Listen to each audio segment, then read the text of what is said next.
नमस्कार दोस्तों, स्वागत आप सभी का आपके अपने YouTube channel online study with टीके में।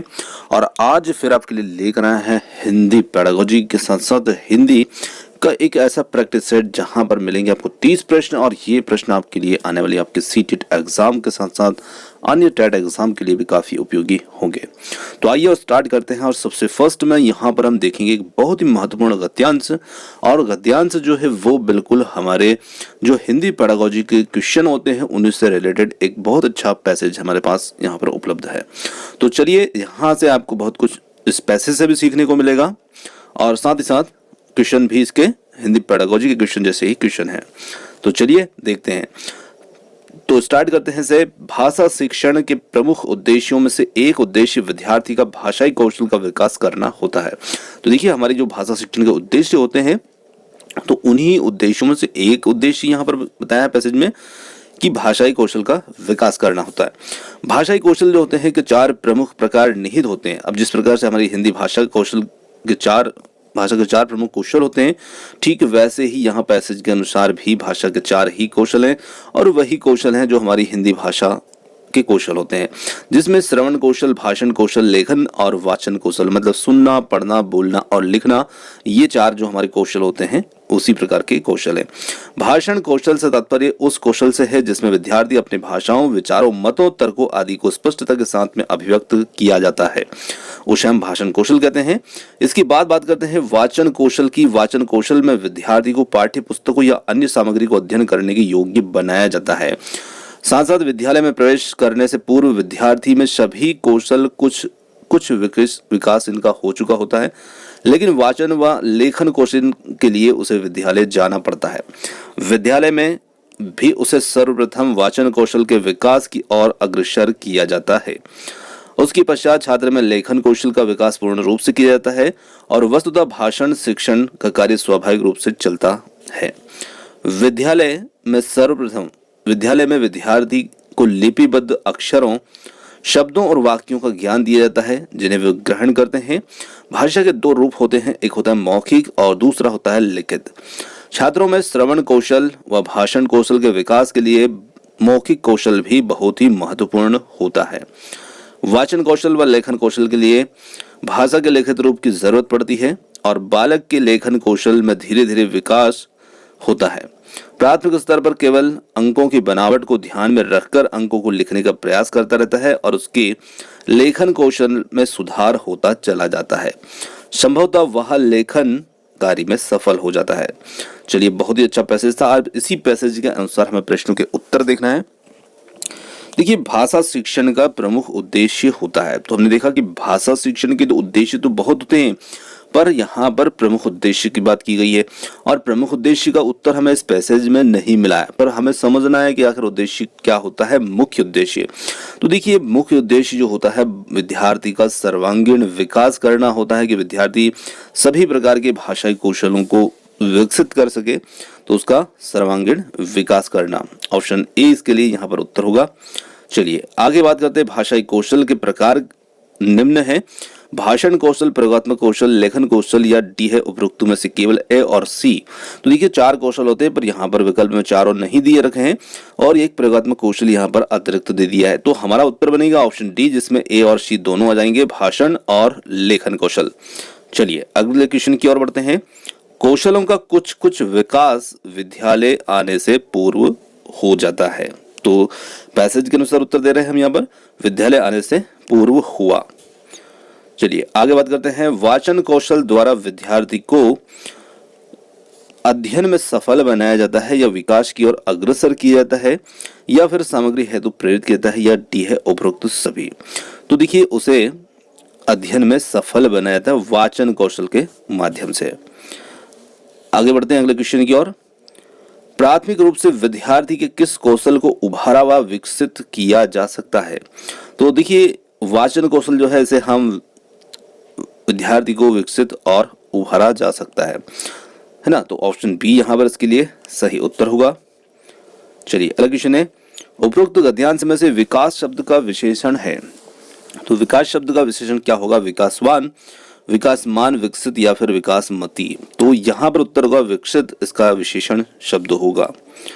चलिए प्रयुक्त गद्यांश में योग्य शब्द के पर्यायवाची निम्न में से हैं। बहुत अच्छा प्रश्न है। योग्य के पर्यायवाची शब्द बताइए। तो योग्य के पर्यायवाची शब्द निपुण नागर होता है, निपुण कौशल, निपुण विकसित या फिर निपुण अन्वेषण। तो हमारा उत्तर होगा निपुण नागर, यानी कि निपुण को भी हम योग्य कह सकते हैं या नागर को भी योग्य कह सकते हैं। तो ऑप्शन ए इसके लिए उत्तर होगा। अगला क्वेश्चन है, यहाँ पर उपरोक्त गद्यांश शब्द में शब्द प्रमुख का विलोम शब्द होगा। तो यहाँ पर प्रमुख का विलोम शब्द क्या होता है? तो इसका विलोम शब्द होता है गौण। ऑप्शन ए यहाँ पर उत्तर होगा। चलिए आगे बढ़ते हैं। एक और यहाँ पर पैसेज है। देखिए, दो पैसेज इसमें हमने शामिल कर लिए हैं और दोनों गद्यांश के रूप में ही है, क्योंकि वो पैसेज जो था वो भाषा से संबंधित था, तो इसलिए हमने उसके पद्यांश को न रख करके उसमें भी एक गद्यांश को शामिल कर लिया था। चलिए, और वैसे आपको सीटेट के अंदर एक गद्यांश और एक पद्यांश मिलेगा। चलिए इसे देखते हैं। कुछ विद्यालयों में विद्यार्थियों की संख्या के अनुपात की अपेक्षा अध्यापकों की संख्या कम पाई जाती है। वहां के सभी अध्यापकों को आवश्यकता से अधिक कक्षाओं का भार उठाना पड़ता है और इसके अतिरिक्त उन सभी अध्यापकों पर सरकार के द्वारा दिए गए कार्यों का बोझ भी रहता है, जैसे चुनाव, जनगणना इत्यादि, और जिसके परिणाम स्वरूप अध्यापक द्वारा विद्यार्थी का सर्वांगीण विकास की प्रक्रिया मंद पड़ जाती है तथा अध्यापक केवल औपचारिक रूप से पाठ्यक्रम कराया जाता है। अशुद्धि शोधन का कार्य अध्यापक के द्वारा पूर्ण निष्ठा से नहीं किया जाता है, क्योंकि उन सभी पर बहुत अधिक कार्य का बोझ रहता है। इसलिए विद्यालय के द्वारा अध्यापक के कार्य के बोझ का सप्ताह निश्चित कर देना चाहिए, ताकि वो सभी विद्यार्थियों के प्रति कर्तव्य को पूर्ण कर सके। कुछ विद्यालय में ऐसे अध्यापक भी पाए जाते हैं जो कक्षा में विद्यार्थियों के साथ पक्षपात करते हैं। ये पक्षपात उन्हीं अध्यापकों के द्वारा किया जाता है जो जबरन इस व्यवसाय से जुड़े हैं और जिन्हें सदैव यह अनुभव होता है कि वो इस अध्यापन व्यवसाय के लिए उपयुक्त नहीं है। इसलिए यह अनिवार्य है कि भर्ती के समय केवल उन्हीं लोगों को चयन करना चाहिए जो हृदय तथा दिमाग दोनों से अध्यापन करना चाहते हैं। हमारा देश एक प्रजातांत्रिक और लोकतांत्रिक धर्मनिरपेक्ष राष्ट्र है, इसलिए यह आवश्यक है कि देश के सभी विद्यार्थी तथा जन सामान्य के कल्याण हेतु अध्यापक का पद उसे दिया जाना चाहिए जो व्यवहार तथा आचरण में पूर्ण रूप से प्रजातांत्रिक हो, ताकि वह कक्षा में धर्म के आधार पर किसी विद्यार्थी के साथ भेदभाव न करे और विद्यार्थी को अभिव्यक्ति की पूर्ण स्वतंत्रता प्रदान करे, ताकि सभी का समाज का सर्वांगीण विकास पूर्ण रूप से बिना अवरुद्धता के साथ संपन्न हो सके। जब तक अध्यापक विद्यार्थियों के मनोभावों को समझने का प्रयास नहीं करेंगे, वह कक्षा की समस्याओं का समाधान नहीं कर सकेंगे। ज्यादातर अध्यापकों के द्वारा किसी समस्या को सुलझाने के लिए वह पीछे छुपे कारणों को नहीं समझते और ऐसा करने के कारण कुछ समय के लिए समस्या समाप्त दृष्टिगत होती है, किंतु कुछ समय के पश्चात वह फिर से पनपती हुई दिखाई देती है।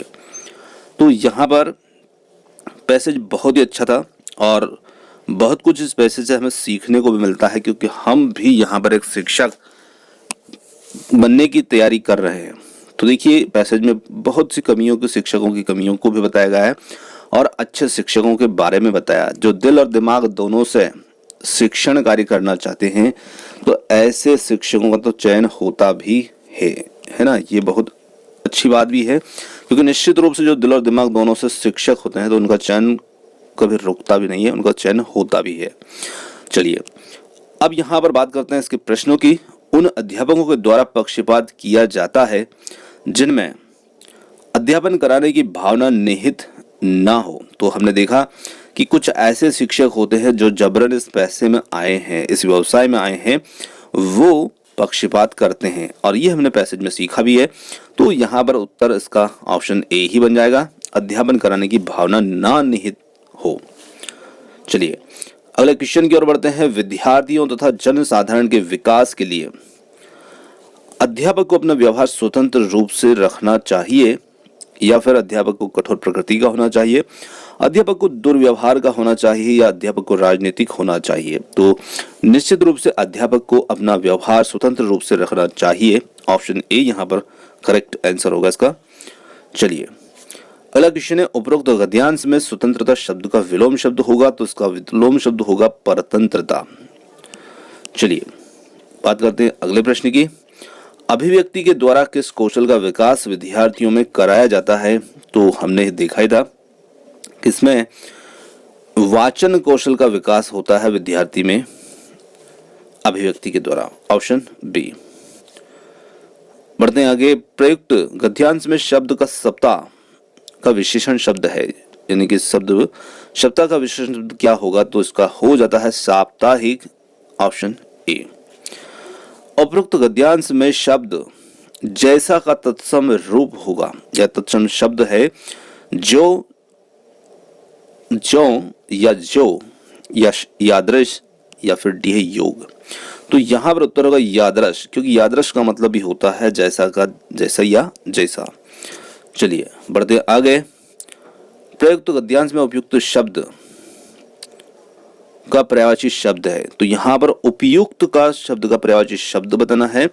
तो उपयुक्त का जो पर्यायवाची शब्द होगा वो होगा यहां पर ऑप्शन ए, वांछनीय, संगत, वाजिब। Option A. चलिए अब बात करते हैं हमारे हिंदी पेडागोजी के प्रश्नों की, और ये प्रश्न गद्यांश से रिलेटेड नहीं है, पेडागोजी का ही क्वेश्चन है। चलिए, प्राथमिक स्तर पर जब विद्यार्थी अध्यापक के द्वारा पूछे गए प्रश्नों का अंतर लिखित या मौखिक कौशल के रूप में देता है, तो यहाँ पर देखिए, जब प्राथमिक स्तर की बात है विद्यार्थी के लिए और अध्यापक के द्वारा जब पूछे गए प्रश्नों का अंतर वो लिखित या मौखिक कौशल के रूप में देता है, तो हम क्या कर सकते हैं, तो इससे उद्देश्य प्राप्त करने में सहयोग मिलेगा, इससे प्रधानाचार्य की कमियों का पता चलेगा, या फिर इससे विद्यालय की कमजोरियों और कमियों का पता चलता है, और डी है उपरोक्त सभी। तो यहाँ पर हम कह सकते हैं कि इससे उद्देश्य प्राप्त करने में सहयोग मिलेगा। ऑप्शन ए उत्तर हो जाएगा। अगला क्वेश्चन है, पठन शिक्षण कौशल की प्रमुख विधियां निम्न हैं, अनुकरण विधि, साहचर्य विधि, समुच्चय विधि, या डी है उपरोक्त सभी। तो यहाँ पर उत्तर होगा उपरोक्त डी, सभी हमारा उत्तर होगा। चलिए अगले क्वेश्चन की ओर बढ़ते हैं। शब्द शिक्षण विधि जिसमें सर्वप्रथम विद्यार्थी को क्या सिखाया जाता है, तो देखिए, शब्द शिक्षण विधि के अंदर विद्यार्थी को सबसे पहले क्या सिखाया जाएगा, तो वहां पर सिखाया जाता है विद्यार्थी को दो वर्णों से बने शब्दों का उच्चारण सिखाया जाएगा, क्योंकि बात शब्द शिक्षण की हो रही है, वर्ण की नहीं हो रही है। तो दो वर्णों से बने हुए शब्दों का उच्चारण करना विद्यार्थी को सिखाया जाएगा। ऑप्शन ए होगा उत्तर। अगले क्वेश्चन की बात करते हैं। भाषा शिक्षण में श्यामपट्ट को किस शिक्षण सामग्री के किस समूह के अंतर्गत किया जा सकता है, तो देखिए, श्यामपट्ट क्या होता है, दृश्य साधन, श्रव्य या फिर दृश्य श्रव्य, या डी है उपरोक्त में से कोई नहीं। तो निश्चित रूप से हम कहेंगे कि ये तो दृश्य साधन होता है। ऑप्शन ए यहाँ पर उत्तर हो जाएगा। चलिए अगले क्वेश्चन की ओर बढ़ते हैं। भाषा शिक्षण की कक्षा में रवि से एक होनहार विद्यार्थी है और जिसके द्वारा कक्षा में बार बार प्रश्न पूछे जाते हैं। अध्यापक होने के नाते आप उन्हें लगातार प्रश्न पूछने के लिए प्रोत्साहित करना चाहिए, या फिर डांट कर बैठा देना चाहिए, या फिर उन्हें शांत रहने और कोई प्रश्न ना पूछने के लिए कहना चाहिए, या फिर डी है विद्यार्थी की उपेक्षा करेंगे। तो देखिए, यहाँ पर बी सी डी बिल्कुल नेगेटिव है, तो हमारा उत्तर बनेगा ऑप्शन ए, उन्हें लगातार प्रश्न पूछने के लिए प्रोत्साहित करना चाहिए। ऑप्शन ए होगा उत्तर। बढ़ते हैं अगले प्रश्न की ओर। प्राथमिक स्तर की कक्षा तीसरी में सुनीता कक्षा में भाग लेने में संकोच करती है, तो आप क्या करेंगे, सुनीता से केवल तब प्रश्न पूछेंगे जब वह उनके उत्तर देने के लिए उत्साहित है। तो बिल्कुल सही बात है, यदि वो संकोच करती है तो हम उससे तभी प्रश्न पूछेंगे जब वो उत्तर देने के लिए उत्साहित होगी। और बाकी यहाँ पर बी सी डी फिर नेगेटिव हैं, तो इनमें से कोई भी हमारा उत्तर नहीं होगा। चलिए अगले क्वेश्चन की ओर बढ़ते हैं। हिंदी भाषा शिक्षा में कुछ विद्यार्थी श्रम मात्र भर भी नहीं करना चाहते, और आप अध्यापक होने के नाते उन विद्यार्थियों में श्रम की स्फूर्ति का विकास करने के लिए क्या करेंगे, उन्हें समय समय पर श्रम करने का अवसर प्रदान करेंगे ताकि वह श्रम के महत्व को समझ सके, या फिर बी है उन्हें श्रम के महत्वपूर्ण भाव के संबंध में भाषण देंगे, सी उन्हें कक्षा से बाहर निकाल देंगे, और डी है उपरोक्त सभी कर देंगे। तो देखिए, हम यहाँ पर सभी नहीं करेंगे, कि हम क्या करेंगे, उन्हें समय समय पर श्रम करने का अवसर प्रदान करेंगे ताकि वे श्रम के महत्व को समझ सके। ऑप्शन ए होगा करेक्ट आंसर। चलिए अगला क्वेश्चन है हमारा, भाषा शिक्षण की कक्षा में श्यामपट्ट पर लिखते समय क्या महत्वपूर्ण होता है, लेखन में स्पष्टता, सुंदर लिखावट, छोटे अक्षरों में लिखना, बड़े बड़े अक्षरों में लिखना। तो देखिए, आप अक्षर कैसे बनाए, छोटे बनाए, बड़े बनाए, परंतु बात यह है कि आपकी जो लिखावट है वो सुंदर होना चाहिए और स्पष्ट भी होना जरूरी है ना। पर सुडौल लिखना जरूरी होता है क्योंकि एक शिक्षक के लिए वहाँ पर सुंदर लिखावट भी मायने रखती है, क्योंकि विद्यार्थी उसी का अनुकरण करते हैं। चलिए, ऑप्शन बी होगा उत्तर। अगला क्वेश्चन है हमारा, हिंदी भाषा शिक्षण में वेब आधारित ईमेल का प्रयोग किस तकनीक में किया जाता है? HTML तकनीक, एक्टिव एक्स तकनीक। तो यहाँ पर आंसर देख लेते हैं, एक्टिव एक्स तकनीक हमारा उत्तर होगा। और अन्य दो विकल्प कुछ इस प्रकार से हैं, हिंदी बुलेटिन प्रणाली और डी है उपरोक्त सभी। चलिए, अगला क्वेश्चन है हमारा, लेखन कौशल की प्रणालियां निम्न हैं। तो लेखन कौशल की प्रणालियां कौन सी हैं? मॉन्टेसरी विधि, विश्लेषण विधि, अनुकरण विधि और डी है उपरोक्त सभी विधियां। तो यहाँ पर उपरोक्त सभी ही हिंदी कौशल या लेखन कौशल की प्रणालियां हैं। चलिए, अगले क्वेश्चन की ओर बढ़ते हैं। हिंदी भाषा की कक्षा में विद्यार्थियों को कैसे अभिप्रेरित करना चाहिए? गहन अध्ययन द्वारा, सस्वर अध्ययन द्वारा, मौखिक अध्ययन द्वारा या फिर डी है श्रवण अध्ययन के द्वारा। तो निश्चित रूप से उन्हें यहाँ पर हिंदी भाषा में विद्यार्थी हैं तो उन्हें कैसे अभिप्रेरित करना चाहिए? गहन अध्ययन के द्वारा, मतलब गहन अध्ययन करना वो सीखें, इस और हम उसे प्रेरित करेंगे। चलिए, अगला है, प्राथमिक स्तर की कक्षा में आपके द्वारा अध्यापन करवाते समय एक विद्यार्थी आपसे विषय से असंबद्ध एक प्रश्न पूछता है, आप क्या करेंगे? तो देखिए, विद्यार्थी ने प्रश्न यहाँ पर हमारे विषय से हटकर पूछा है, तो हम क्या करेंगे? उसका उत्तर देंगे? नहीं देंगे। कक्षा समाप्त होने के पश्चात उसके प्रश्न का उत्तर देंगे और बी है उसे इसी प्रकार के असंबद्ध प्रश्न पूछने की अनुमति देंगे। और भी विकल्प को देख लेते हैं क्योंकि प्रश्न बड़ा मजेदार है। उसे अनुमति नहीं देंगे और डी है उपरोक्त में से कोई नहीं। तो देखिए, विद्यार्थी ने निश्चित रूप से असंबद्ध प्रश्न पूछा है विषय वस्तु से, फिर भी हमें उसका जवाब देना है और हम कक्षा समाप्त होने के बाद उससे वो जवाब जरूर देंगे। तो ये ऑप्शन ए हमारा यहाँ पर उत्तर होगा। चलिए, अगला क्वेश्चन है, प्राथमिक स्तर के विद्यार्थियों की अभिवृत्तियों में परिवर्तन करने के लिए निम्न में से किस विधि का प्रयोग अध्यापक को नहीं करना चाहिए? दबाव से किसी बात या विचार के लिए राजी करना, या बी है सूचना के साथ साक्ष्य स्थापित करना, सी है किसी सर्वोत्तम व्यक्ति के द्वारा समर्थन एवं स्वीकृति और डी है किसी विषय के विचार को दोहराना। तो देखिए, विद्यार्थी को हम किसी दबाव से किसी बात या विचार के लिए राजी करें तो यही शिक्षक को नहीं करना चाहिए। ऑप्शन ए यहाँ पर सही उत्तर होगा। अगला क्वेश्चन है, भाषा शिक्षण के क्षेत्र में अच्छा शिक्षक वह है जो अपने विद्यार्थियों से सच्ची मित्रता रखता हो, परिश्रमी और आदर्शपूर्ण हो, सरल जीवन यापन करता हो या उपरोक्त में से कोई नहीं। तो एक शिक्षक और विद्यार्थी में मित्रवत रिश्ता भी होना चाहिए, यानी कि सच्ची मित्रता भी होना चाहिए, रखना चाहिए। क्योंकि विद्यार्थी से जब हम मित्रवत व्यवहार करते हैं तो बच्चे हमारे से काफ़ी छोटे होते हैं, फिर भी हमें उन्हें इस प्रकार से रखेंगे तो वो हमसे भयमुक्त होंगे और हमारे साथ खुल करके, घुल मिल करके सभी बातों को साझा करेंगे, निसंकोच साझा करेंगे। उन्हें कुछ नहीं आता है तो वो भी हमसे खुलकर वो बता सकते हैं, पूछ सकते हैं। तो इसलिए इस प्रकार का व्यवहार बच्चों के साथ होना चाहिए। बढ़ते हैं आगे।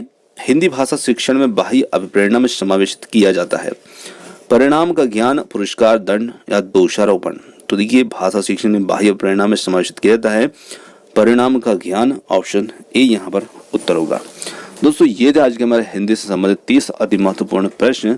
और प्रश्न आपको कैसे लगे कमेंट्स करके जरूर बताइएगा। और वीडियो पसंद आया हो तो वीडियो को लाइक, शेयर एंड चैनल को सब्सक्राइब करना ना भूलिएगा। आपने हमें इधर सुना उसके लिए बहुत बहुत धन्यवाद। Thank you so much. मिलते हैं जल्दी एक और नए किसी वीडियो के साथ।